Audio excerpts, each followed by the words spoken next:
যুক্তরাষ্ট্রের 7টি প্রতিষ্ঠানের ওপর নিষেধাজ্ঞা চীনের দুই দেশের সম্পর্কে উত্তেজনা বাড়াবে বলছেন বিশেষজ্ঞরা।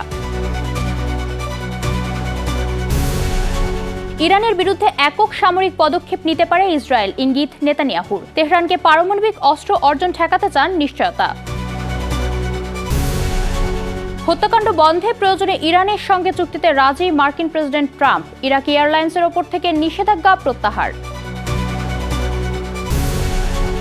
আন্তর্জাতিক সংবাদ মাধ্যমের ওপর কঠোর বিধিনিষেধ পাকিস্তানের। কাশ্মীরে কর্মরত বিদেশি সাংবাদিকদের এলাকা ছাড়ার নির্দেশ।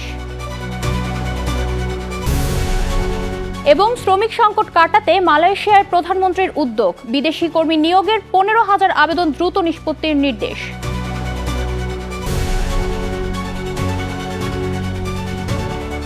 বিশ্বজুড়ে ঘটে যাওয়া দিনের গুরুত্বপূর্ণ ঘটনাবলী নিয়ে আরটিভির নিয়মিত আয়োজন সারাদিনের বিশ্ব। আপনাদের সঙ্গে আছি আমি জেরিন অপিন। শুল্ক আরোপের পাল্টা জবাবে যুক্তরাষ্ট্রের 7টি প্রতিষ্ঠানের ওপর নিষেধাজ্ঞা আরোপ করেছে চীন। বুধবার এই নিষেধাজ্ঞা আরোপ করে বলা হয়, চীনের কোনো ব্যক্তি বা প্রতিষ্ঠান এখন থেকে কালো তালিকাভুক্ত এই মার্কিন প্রতিষ্ঠানগুলোর সাথে ব্যবসা বা অন্য কোনো ধরনের সহযোগিতা করতে পারবে না। চীন জানিয়েছে, যুক্তরাষ্ট্রের নেওয়া সাম্প্রতিক কিছু পদক্ষেপের বিরুদ্ধে প্রতিরোধমূলক ব্যবস্থা হিসেবে এই নিষেধাজ্ঞা আরোপ করা হয়েছে। এদিকে আগামী মাসে যুক্তরাষ্ট্রের সফরের কথা রয়েছে চীনের প্রেসিডেন্ট শি জিনপিং এর। হাই প্রোফাইল ওই বৈঠকের আগে এ ধরনের বাণিজ্য যুদ্ধ দুই দেশের সম্পর্কে উত্তেজনা বাড়াবে বলে মনে করছেন বিশেষজ্ঞরা।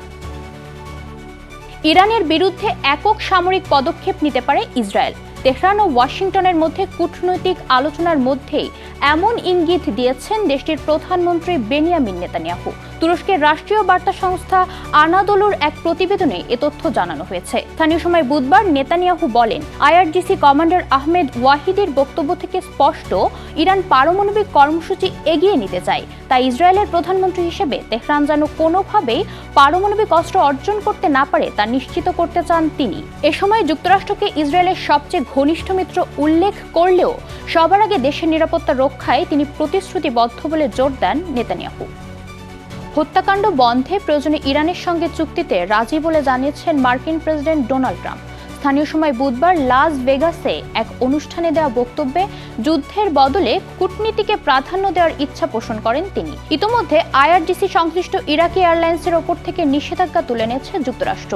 অন্যদিকে হরমুজ প্রণালী পুনরায় সচল করতে ওমানের সঙ্গে একটি চুক্তি চূড়ান্ত পর্যায়ে রয়েছে বলে জানিয়েছে ইরান। এর মধ্যেই লোহিত সাগরে ইয়ানবু বন্দর ও এডেন উপসাগরে দুটি সৌদি তেল ট্যাঙ্কারে হামলার দাবি করেছে ইয়েমেনের হুতি বিদ্রোহীরা। লেবাননের দক্ষিণাঞ্চলে মাজ্জাল সেলেম গ্রামের একটি ভবনে পেতে রাখা বোমা বিস্ফোরণে অন্তত 2 ইসরায়েলি সেনা নিহত হয়েছে। এ ঘটনায় আহত হয়েছে আরও কয়েক সেনা। আল জাজিরার প্রতিবেদনে জানানো হয়, সীমান্তবর্তী দক্ষিণ লেবাননে ইসরায়েলি বাহিনীর অভিযান চলাকালে এ বিস্ফোরণের ঘটনা ঘটে। এদিকে সেনা নিহতের জবাবে দক্ষিণাঞ্চলের তিবনিন শহরে ড্রোন হামলা চালিয়েছে তেল আবিব। এতে আশেপাশের বনাঞ্চলে ভয়াবহ আগুন ছড়িয়ে পড়ে। এছাড়া তিবনিনের একটি কবরস্থানের প্রার্থনা হলের ছাদে চালানো পৃথক ইসরায়েলি বিমান হামলায় একজন নিহত এবং অন্তত 11 জন আহত হয়েছে। স্থানীয় সূত্র জানিয়েছে, অব্যাহত হামলা, অবরুদ্ধ পরিস্থিতি এবং বিভিন্ন স্থানে পড়ে থাকা অবিস্ফোরিত অস্ত্রের কারণে বেসামরিকদের দুর্ভোগ ক্রমেই বাড়ছে। আন্তর্জাতিক সংবাদ মাধ্যমের ওপর কঠোর বিধিনিষেধ আরোপ করেছে পাকিস্তান সরকার। নতুন নিয়ম অনুযায়ী ইসলামাবাদ, করাচি ও লাহোরের বাইরে সংবাদ সংগ্রহে যেতে হলে বিদেশি গণমাধ্যমের সাংবাদিকদের বাধ্যতামূলক সরকারি অনুমতি বা এনওসি নিতে হবে। ফরেন মিডিয়া ফ্যাসিলিটেশন গাইডলাইন্স 2026 নামের এই নীতি নিয়ে তীব্র ক্ষোভ জানিয়েছে দেশটির সাংবাদিক সংগঠনগুলো। সম্প্রতি পাকিস্তান শাসিত কাশ্মীরের সংঘাতের খবর প্রকাশের পরই সেখানে কর্মরত বিদেশি সাংবাদিকদের অবিলম্বে এলাকা ছাড়ার নির্দেশ দেওয়া হয়। বিশ্লেষকদের মতে, সরকারের এই পদক্ষেপের ফলে পাকিস্তানের স্বাধীন ও বস্তুনিষ্ঠ সাংবাদিকতার পথ আরও সংকুচিত হয়ে পড়বে। মালয়েশিয়ায় বিভিন্ন খাতে শ্রমিক সংকট কাটাতে উদ্যোগ নিয়েছে দেশটির প্রধানমন্ত্রী দাতুক সেরি আনোয়ার ইব্রাহিম। এ লক্ষ্যে বিদেশি কর্মী নিয়োগের প্রায় 15,000 আবেদন দ্রুত নিষ্পত্তির নির্দেশ দিয়েছেন তিনি। বুধবার মন্ত্রিসভার বৈঠক শেষে সরকারের মুখপাত্র জানান, মানব সম্পদ মন্ত্রণালয়কে দ্রুত আবেদনগুলো যাচাই বাছাই করে প্রয়োজনীয় অনুমোদন দিতে বলা হয়েছে। সরকারের প্রত্যাশা, এতে নির্মাণ, উৎপাদন, সেবা সহ শ্রমিক সংকটে থাকা বিভিন্ন খাতে প্রয়োজনীয় জনবল নিশ্চিত হবে। এর আগে ভারতীয় মুসলিম রেস্তোরাঁ খাতে শ্রমিক সংকট দূর করার নির্দেশও দিয়েছিলেন আনোয়ার ইব্রাহিম। তবে তিনি স্পষ্ট করেছেন, বিদেশি কর্মী নিয়োগের পুরো প্রক্রিয়া অবশ্যই বিদ্যমান আইন ও সরকারি নীতিমালা মেনেই সম্পন্ন করতে হবে। কূটনৈতিক উত্তেজনার জেরে এবারে আর্জেন্টিনার রাষ্ট্রদূতকে দেশ ছাড়ার নির্দেশ দিয়েছেন ব্রাজিল সরকার। President Luiz Inacio Lula da সিলভাকে নিয়ে আর্জেন্টাইন প্রেসিডেন্ট হাভিয়ের মিলেয়ের ধারাবাহিক সমালোচনার মধ্যেই এমন সিদ্ধান্ত নিল দেশটি।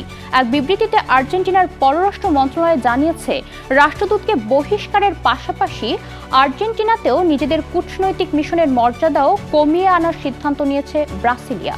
এর আগে আর্জেন্টিনা থেকে নিজেদের রাষ্ট্রদূতকেও দেশে ফিরিয়ে নেয় ব্রাজিল। লাইভ চলাকালে দুর্বৃত্তদের গুলিতে নিহত হয়েছেন মেক্সিকোর জনপ্রিয় টিকটক ইনফ্লুয়েন্সার সিজার গাস্তেলুম। মঙ্গলবার সিনালোয়া অঙ্গরাজ্যের কুয়ানাকানের একটি রেস্টুরেন্টের পার্কিং এলাকায় এ হামলার ঘটনা ঘটে। ভিডিওতে দেখা যায়, মোটরসাইকেলে আসা দুই হামলাকারীর একজন তাকে লক্ষ্য করে গুলি চালায়। ঘটনাস্থলেই তার মৃত্যু হয়। প্রায় 6.5 লাখ অনুসারী থাকা গাস্তেলুমের হত্যার ঘটনায় তদন্ত শুরু করেছে কর্তৃপক্ষ।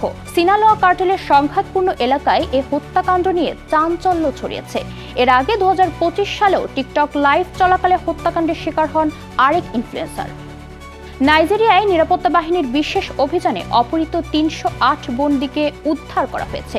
দেশটির সরকার জানিয়েছে, জাতীয় সন্ত্রাস দমন কেন্দ্রের নেতৃত্বে পরিচালিত অভিযানে সেনাবাহিনী, পুলিশ ও গোয়েন্দা সংস্থার সদস্যরা অংশ নেন। উদ্ধার হওয়া ব্যক্তিদের মধ্যে 163 জন কোয়ারা রাজ্যের ওরো সম্প্রদায়ের, এছাড়া 145 জন নাইজার রাজ্যের বাসিন্দা। কয়েকদিন আগে নাইজার ও কোয়ারা রাজ্যের বিভিন্ন এলাকা থেকে তাদের অপহরণ করা হয়। প্রেসিডেন্ট বোলা আহমেদ তিনুবু এই অভিযানকে স্বাগত জানিয়েছেন। দেশটিতে মুক্তিপণের জন্য অপহরণের ঘটনা বেড়ে যাওয়ায় এই উদ্ধার অভিযানকে বড় সাফল্য হিসেবে দেখা হচ্ছে। লিভারপুলের সঙ্গে দীর্ঘ 9 বছরের সফল অধ্যায়ের ইতি টেনে ফ্রি এজেন্ট হিসেবে তুর্কি ক্লাব ট্রাবজনস্পরে যোগ দিচ্ছেন মোহাম্মদ সালাহ। 34 বছর বয়সী এই মিশরীয় ফরওয়ার্ড ক্লাবটির সঙ্গে বার্ষিক প্রায় 17 মিলিয়ন ইউরো বেতনে 2 বছরের চুক্তিতে সম্মত হয়েছেন। সৌদি প্রো লিগ ও MLS এর লোভনীয় প্রস্তাব ফিরিয়ে ইউরোপা লিগে খেলার সুযোগ থাকায় ট্রাবজনস্পরকে বেছে নিয়েছেন তিনি। দলবদল চূড়ান্ত করতে ইস্তাম্বুলে তার স্বাস্থ্য পরীক্ষা সফলভাবে সম্পন্ন হয়েছে। আজ তার আনুষ্ঠানিক চুক্তি ও পরিচিতি সম্পন্ন হওয়ার কথা রয়েছে। মহাকাশে 1 বছর ধরে নিয়ন্ত্রণহীনভাবে ভেসে বেড়ানোর পর চাঁদের পৃষ্ঠে আছড়ে পড়েছে স্পেসএক্সের ফ্যালকন 9 রকেটের একটি অংশ। 4 টন ওজনের এই রকেট সেগমেন্টের আঘাতে তৈরি হতে পারে নতুন একটি চন্দ্রগহ্বর। পৃথিবীর জন্য কোনো ঝুঁকি না থাকলেও এই ঘটনা মহাকাশ বর্জ্য ব্যবস্থাপনা এবং ভবিষ্যতের চন্দ্র অভিযানের নিরাপত্তা নিয়ে নতুন উদ্বেগ তৈরি করেছে। বিস্তারিত অঙ্কুর মণ্ডলের রিপোর্টে।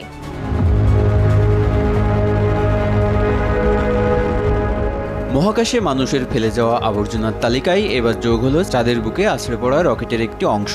স্পেসএক্সের ফ্যালকন 9 রকেটের এই ধ্বংসাবশেষ ঘন্টায় প্রায় 8700 কিলোমিটার গতিতে আঘাত হানে চাঁদের পৃষ্ঠে। ঘটনাটি সরাসরি দেখা না গেলেও টেলিস্কোপের মাধ্যমে এর প্রভাব পর্যবেক্ষণ করছেন বিজ্ঞানীরা। 1 বছর ধরে মহাকাশে ভেসে বেড়ানোর পর ফ্যালকন 9 রকেটের অবশিষ্ট অংশটি চাঁদের পশ্চিম প্রান্তের আইনস্টাইন ক্রেটারে আঘাত করেছে বলে ধারণা করা হচ্ছে। প্রায় 4000 কেজি ওজনের এই ধ্বংসাবশেষের আঘাতে চাঁদের মাটিতে ধুলোর মতো বিশাল মেঘ তৈরি হওয়ার কথা, তবে পৃথিবী থেকে খালি চোখে তা দেখা সম্ভব নয়। এই রকেট অংশটি ছিল স্পেসএক্সের একটি চন্দ্র অভিযানের অংশ। জানুয়ারিতে ফ্লোরিডা থেকে উৎক্ষেপণ করা ফ্যালকন 9 রকেট দুটি চন্দ্র ল্যান্ডারকে নির্দিষ্ট পথে পাঠানোর পর এর মূল বুস্টার পৃথিবীতে ফিরে আসে।